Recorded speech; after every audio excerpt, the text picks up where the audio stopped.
नमस्कार, बहुत स्वागत है आप सभी का। आप देख रहे हैं IBC 24। मैं हूं आपके साथ आकांक्षा पांडे। शाम के 7 बज रहे हैं, वक्त हो गया है मध्य प्रदेश के बुलेटिन का। मध्य प्रदेश में आज क्या हुआ का, तो सिर्फ 24 मिनट में IBC 24 आप तक पहुंचाएगा मध्य प्रदेश की हर खबर का पूरा अपडेट।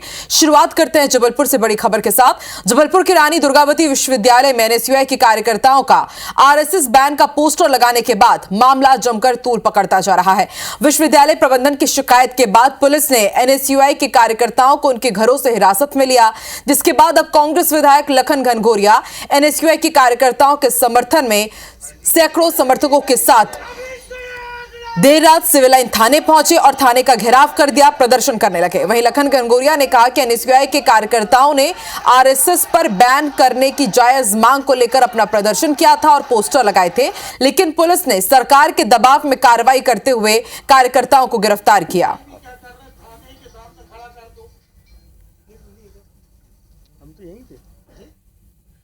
पुलिस ने सत्ताधारी पार्टी की चाटुकारिता को करते हुए छात्र नेताओं के ऊपर गैर तरीके से एक अन्यायपूर्ण कार्रवाई कराई है, जिसका हम प्रतिकार कर रहे हैं और समूची कांग्रेस NSUI के लड़कों के साथ खड़ी है।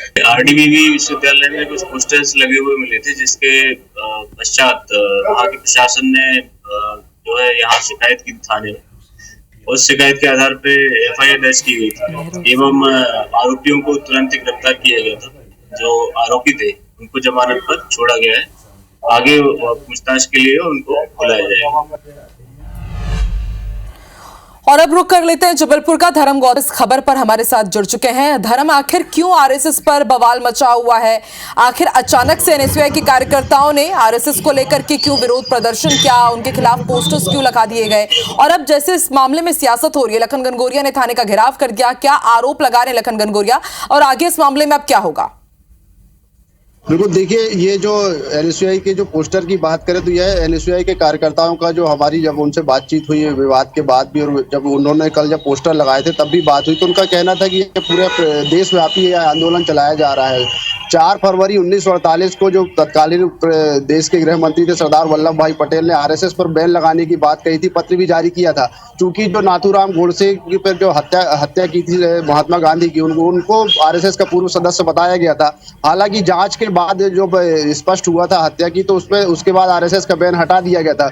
उसी मामले को लेकर अब NSUI पूरे देश में यह आंदोलन चला रहा है और लगातार जो यूनिवर्सिटी है तमाम शहरों की, चाहे यूनिवर्सिटी विश्वविद्यालय हो, महाविद्यालय हो, कॉलेज, सभी जगह इस तरह के पोस्टर और उनका आंदोलन चल रहा है। इसी तारतम्य में जब NSUI कार्यकर्ता कल यूनिवर्सिटी रानी दुर्गावती विश्वविद्यालय पहुंचे तो उन्होंने पोस्टर लगाया और वहां पर ज्ञापन दिया और इस तरह की नारेबाजी प्रदर्शन किया। हालांकि NSUI कार्यकर्ताओं का कहना है कि हमारा प्रदर्शन शांतिपूर्ण था, और उसके बाद पुलिस का कहना है कि पोस्टर लगाने के बाद जो विश्वविद्यालय प्रबंधन ने हमारे पास शिकायत की थी कि इस तरह के पोस्टर लगाए गए, जबकि जो पूर्व मंत्री और विधायक लखन घनघोरिया हैं उनका कहना है कि सत्ता पक्ष के दबाव में आकर कहीं ना कहीं पुलिस ने यह कार्रवाई की।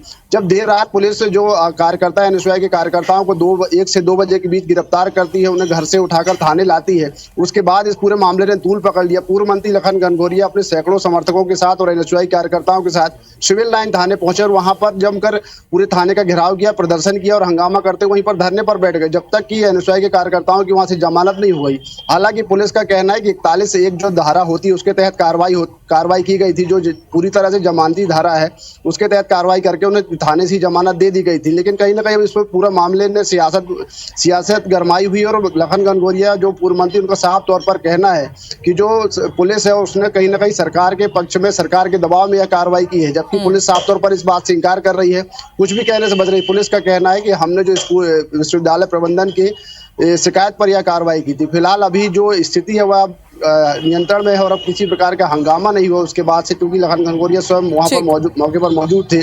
जब NSUI कार्यकर्ताओं को वहां से जमानत दे दी गई तो वहां से चले गए। लेकिन कहीं ना कहीं अब ये पूरा RSS पर बैन लगाने जो पोस्टर है, यह चर्चाओं का विषय बना हुआ है जबलपुर में इस हंगामे के बाद, और कहीं ना कहीं विवाद की स्थिति यहीं से शुरू हुई। ठीक है, अब देखते हैं आगे और किस तरह से सियासी बयानबाजी इसमें होती है, क्योंकि अभी तक इसमें भाजपा का कोई पक्ष सामने नहीं आया है। शुक्रिया अपनी जानकारी के लिए। मध्य प्रदेश में कांग्रेस अभी से ही मिशन 28 में जुट गई है और इसी के तहत अब कांग्रेस अध्यक्ष जीतू पटवारी प्रदेश में लगातार पार्टी के विकास और संगठन को मजबूत करने के लिए कमर कस रहे हैं। मध्य प्रदेश कांग्रेस ने हर जिलों के प्रभारियों को बड़ी जिम्मेदारी दी है और जिला अध्यक्षों के नाम देने के लिए कहा है। देखिए रिपोर्ट।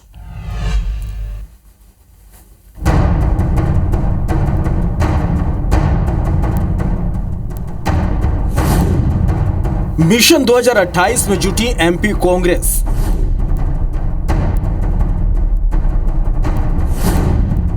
दिग्गज नेताओं को मिली बड़ी जिम्मेदारी। कांग्रेस की नई कवायद होगी सफल। मध्य प्रदेश विधानसभा चुनाव में मिली करारी हार के बाद अब कांग्रेस नए सिरे से पार्टी और संगठन को मजबूत करने में जुट गई है। प्रदेश कांग्रेस के मुखिया जीतू पटवारी समेत तमाम कांग्रेस नेता हर लेवल पर बैठक कर कार्यकर्ताओं को जोड़ने का संकल्प दे रहे हैं। यही वजह है कि बीजेपी की तरह कांग्रेस पार्टी भी अब प्रदेश के हर जिलों में नए अध्यक्षों की नियुक्ति में जुट गई है। जीतू पटवारी का फोकस उन जिलों पर सबसे ज्यादा है जहां पर पार्टी की गतिविधियों में तेजी नहीं आ पा रही है। ऐसे करीब 1.5 दर्जन जिले चिन्हित किए गए हैं जिसमें सबसे पहले बदलाव किया जा सकता है। बता दें कि नए जिला अध्यक्षों के नाम पर प्रभारी ही करेंगे चर्चा।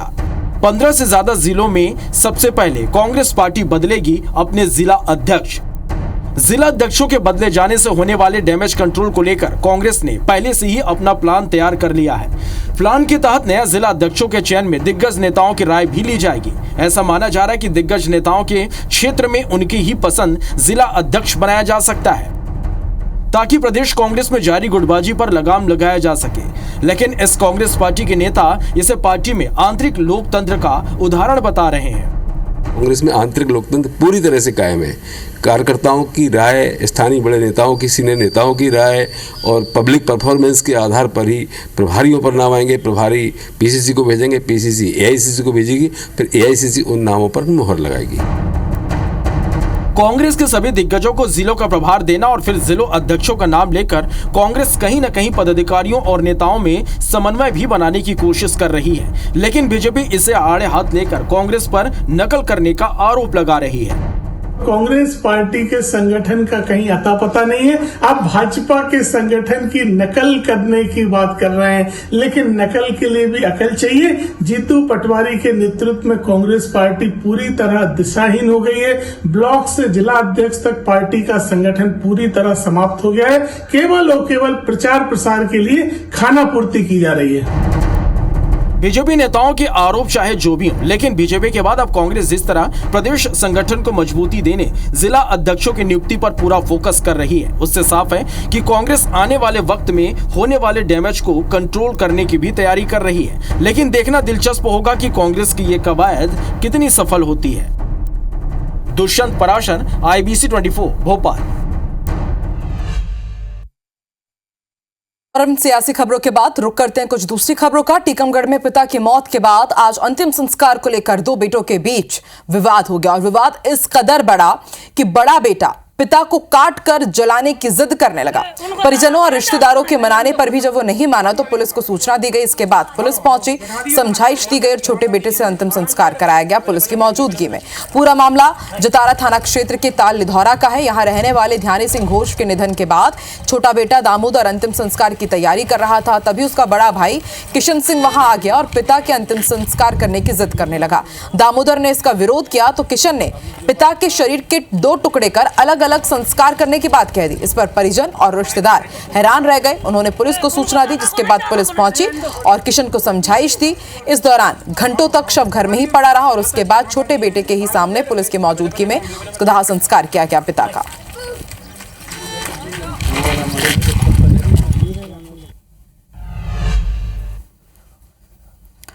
नशे के खिलाफ नारकोटिक्स विंग ने एक बड़ी कार्रवाई को अंजाम दिया है। नारकोटिक्स विंग ने छापेमार कार्रवाई करते हुए मंदसौर के आक्या कुंवरपद गांव के पूर्व सरपंच के घर से 2.25 करोड़ रुपए की एमडी ड्रग्स जब्त की है। पूर्व सरपंच के घर में एमडी ड्रग का कारखाना चल रहा था। छापेमार कार्रवाई से पहले ही पूर्व सरपंच वहां से फरार हो गया। बता दें कि नारकोटिक्स विंग ने शनिवार रात नीमच के जैतपुरा से 2 तस्करों को गिरफ्तार किया था। दोनों आरोपियों से पूछताछ में पता चला कि कुंवरपद के पूर्व सरपंच दिनेश मोहिल अपने घर में एमडी ड्रग्स बना रहा है। जब नारकोटिक्स विंग की टीम ने उसके घर में छापेमार कार्रवाई की तो वो मौके से फरार हो गया। वहीं घर से एमडी बनाने के उपकरण और तैयार ड्रग्स बरामद की गई है। मौके से करीब 300 ग्राम एमडी ड्रग्स जब्त की गई। इस तरह कुल 1 किलो 100 ग्राम एमडी ड्रग्स जब्त हुई है, जिसकी कीमत करीब 2.25 करोड़ रुपए आंकी गई है।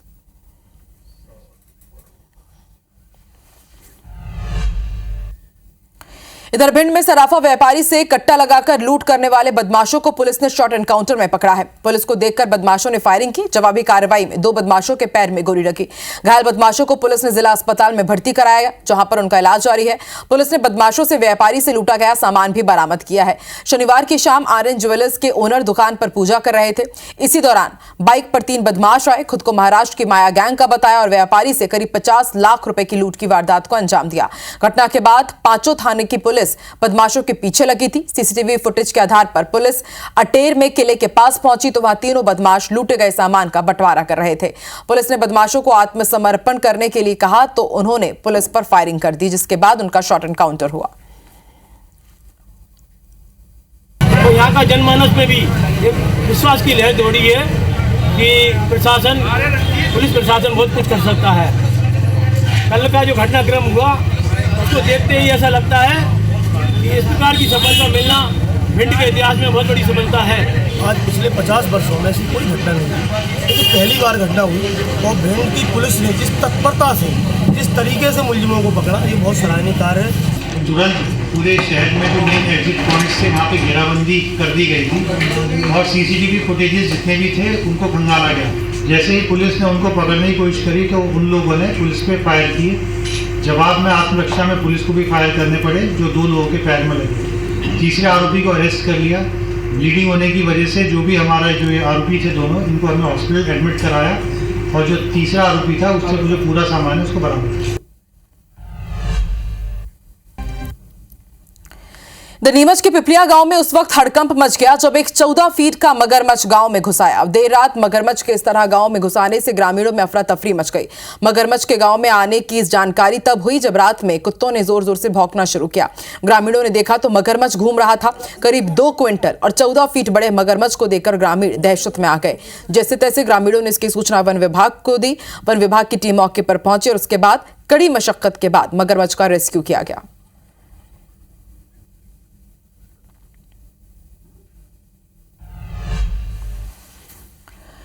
इंदौर के गुलाब प्रेमियों के लिए खुशखबरी है। अब गांधी हॉल परिसर में मालवा रोज सोसाइटी द्वारा गुलाब के पौधों की वार्षिक प्रदर्शनी आयोजित की गई है, जिसमें करीब 3000 से ज्यादा गुलाब के फूलों की प्रजातियों को एक साथ प्रदर्शित किया गया है। बड़ी संख्या में लोग इसे देखने के लिए पहुंच रहे हैं। इसके साथ ही बॉन्साई पेड़ की प्रदर्शनी भी लगाई गई है, जो आकर्षण का केंद्र है। जायजा लिया रवि हेमरा सिसोदिया ने।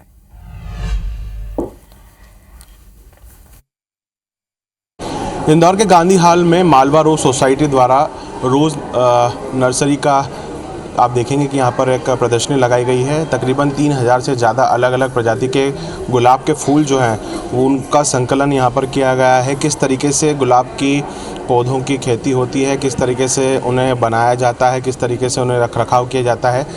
तकरीबन 3000 से ज़्यादा अलग अलग गुलाब के पौधे जो है वो आपको यहाँ पर नज़र आ रहे होंगे, जिसमें पिंक, रेड रोज़, येलो रोज़, अलग अलग तरीके के जो रोज़ होते हैं वो आपको यहाँ पर नज़र आ रहा होगा, जिसमें स्पेसिफ़िक अलग अलग कलर के जो रोज़ हैं उनको लेकर यहाँ पर एक प्रदर्शनी लगाई गई है। इंदौर के गांधी हॉल में ये प्रदर्शनी फ़िलहाल लगाई गई है। इसके साथ ही बोनसाई ट्रीज दिखने में काफ़ी छोटे होते हैं, लेकिन अगर इनकी एज का अनुमान लगाया जाए तो ये तकरीबन आपको 45 साल से लेकर 60-70 साल तक के भी इनकी एज फैक्टर रहते हैं, जो कि उनके नोटिस बोर्ड पर भी लगाए गए हैं। तो इस तरीके से गांधी हॉल में आप देखेंगे कि बड़ी संख्या में लोग जो हैं यहाँ पहुँच रहे हैं और बताया जा रहा है कि 3000 से ज़्यादा प्रजाति के जो पौधे हैं, जो गुलाब के हैं, स्पेसिफिक गुलाब है, वो यहाँ पर उनकी प्रदर्शनी जो है वो यहाँ पर दिखाने का लोगों को प्रयास किया जा रहा है। कैमरा पर्सन संतोष जटवन के साथ रवि हेमरा सिसोदिया,